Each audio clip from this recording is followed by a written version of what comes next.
The church has been insane.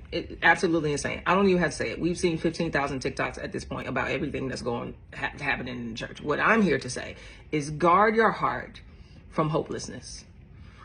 Because what can happen when you see carnality being sanctified, when you see pulpits made common instead of sacred, when you see false prophets among God's people functioning in the spirit of divination instead of the spirit of God, saying true things but living bad lives, when you see the Bible being mishandled and abused for selfish ambition and gain, like when you see prosperity teaching being packaged as your purpose and independent of what God and his word has said. Like when you see that type of stuff, it's discouraging.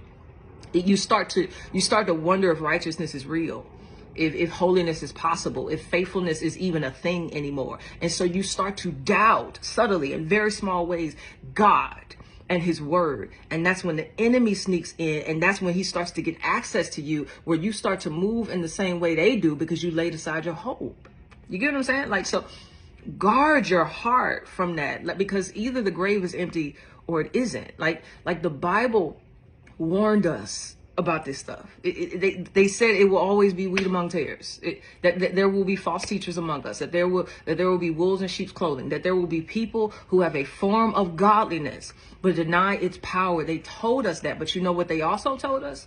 You know what Paul told Timothy? He said, "But as for you, preach the word." You know what Jude told the people he was writing to? He said, "But you, beloved, you make sure that you abide in God's love." Like the epistles also told us what to do in the midst of the foolishness, right? Which is keep your eyes on Jesus, for he is the founder and perfecter of your faith. In Philippians, he says the work that he started in the real church, he will finish. At the end of Jude, he says, to him who was able to keep us from stumbling and to present us faultless and blameless before his glorious presence with great joy. God is supreme.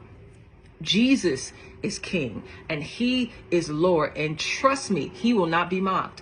He will not be mocked. You can use his name and do whatever you want to do. In the meantime, you could be a functional atheist over here making up. You could do that if you want, but he won't be mocked. But in the meantime, church, if you love Jesus, keep looking at Jesus more than you even look at what's happening in the church. Don't let it distract you from what he's called you to do in the earth. Okay? All right.